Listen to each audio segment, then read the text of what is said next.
ಹರಕೆ ನೆಪದಲ್ಲಿ ಶಾರದಾಂಬೆಗೆ ಅಪಮಾನ, ಬುರುಡಗುಂಟೆ ಸರ್ಕಾರಿ ಶಾಲೆಯ ಆವರಣದಲ್ಲಿ ರಕ್ತದೋಕುಳಿ. ನಮಸ್ಕಾರ, ಗರುಡ ಮಾಧ್ಯಮಕ್ಕೆ ಸ್ವಾಗತ. ಒಂದು ಕಡೆ ದೇವಿಯ ಆರಾಧನೆ, ಮತ್ತೊಂದು ಕಡೆ ವಿದ್ಯಾದೇವತೆ ಶಾರದಾಂಬೆಗೆ ಘೋರ ಅಪಮಾನ.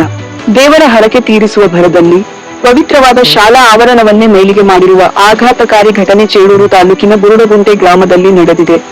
ಒಂದೆಡೆ ಸರ್ಕಾರಿ ಶಾಲೆಗಳು ಮುಚ್ಚುತ್ತಿರುವ ಆತಂಕದ ನಡುವೆ ಶಾಲೆಯ ಆಡಳಿತ ಮಂಡಳಿಯ ನಿರ್ಲಕ್ಷ್ಯದಿಂದ ವಿದ್ಯಾಮಂದಿರವೊಂದು ಹೇಗಾಗಿದೆ ಗೊತ್ತಾ?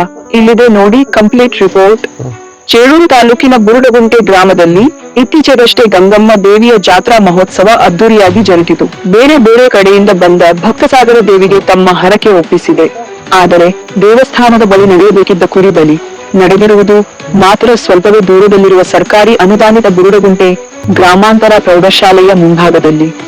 ಹೌದು, ದೇವರಿಗೆ ತಂದಿದ್ದ ಕುರಿಗಳನ್ನು ಶಾಲೆಯ ಮುಂಭಾಗದಲ್ಲೇ ಬಲಿ ಕೊಟ್ಟು ಅಲ್ಲೇ ರಕ್ತ ಚೆಲ್ಲಿ ಅಲ್ಲೇ ಅಡುಗೆ ಮಾಡಿ ಭರ್ಜರಿ ಬಾಡೂಟ ಮಾಡಿದ್ದಾರೆ ಭಕ್ತರು.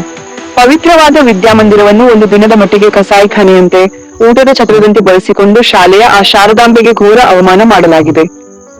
ಇನ್ನು ಈ ಶಾಲೆಯ ದುಸ್ಥಿತಿ ನೋಡಿದರೆ ಎಂಥವರಿಗೂ ಕಣ್ಣೀರು ಬರುತ್ತದೆ. ವಿದ್ಯಾರ್ಥಿಗಳು ಕೂರುವ ಶಾಲೆಗೆ ಸರಿಯಾದ ಬಾಗಿಲುಗಳಿಲ್ಲ, ಕಿಟಕಿಗಳೇ ಇಲ್ಲ.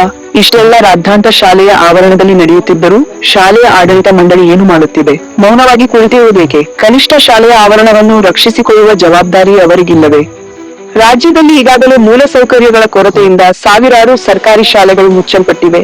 ಇನ್ನು ಹಲವು ಶಾಲೆಗಳು ಮುಚ್ಚುವ ಹಂತದಲ್ಲಿವೆ. ಪರಿಸ್ಥಿತಿ ಹೀಗಿರುವಾಗ ಇರುವ ಸರ್ಕಾರಿ ಶಾಲೆಯನ್ನೇ ಹೀಗೆ ನಿರ್ಲಕ್ಷ್ಯ ಮಾಡಿದರೆ ಬಡ ವಿದ್ಯಾರ್ಥಿಗಳ ಭವಿಷ್ಯವೇನು? ಶಾಲೆ ಎಂದರೆ ಅದು ದೇವಾಲಯವಿದ್ದಂತೆ. ಇನ್ನಾದರೂ ಸಂಬಂಧಪಟ್ಟ ಶಿಕ್ಷಣ ಇಲಾಖೆಯ ಅಧಿಕಾರಿಗಳು, ಜನಪ್ರತಿನಿಧಿಗಳು ಹಾಗೂ ಗ್ರಾಮ ಪಂಚಾಯಿತಿ ಎಚ್ಚೆತ್ತುಕೊಂಡು ಈ ಶಾಲೆಯ ದುರಸ್ತಿಗೆ ಮುಂದಾಗಬೇಕಿದೆ. ಭವಿಷ್ಯದಲ್ಲಿ ಶಾಲಾ ಆವರಣದಲ್ಲಿ ಇಂತಹ ಚಟುವಟಿಕೆಗಳು ನಡೆಯದಂತೆ ಕಟ್ಟುನಿಟ್ಟಿನ ಕ್ರಮ ಕೈಗೊಳ್ಳಬೇಕಿದೆ. ಇದು ಗೌರ ಮಾಧ್ಯಮದ ಕಳಕಳಿಯ ಮತ್ತು ನೋವಿನ ವರದಿ.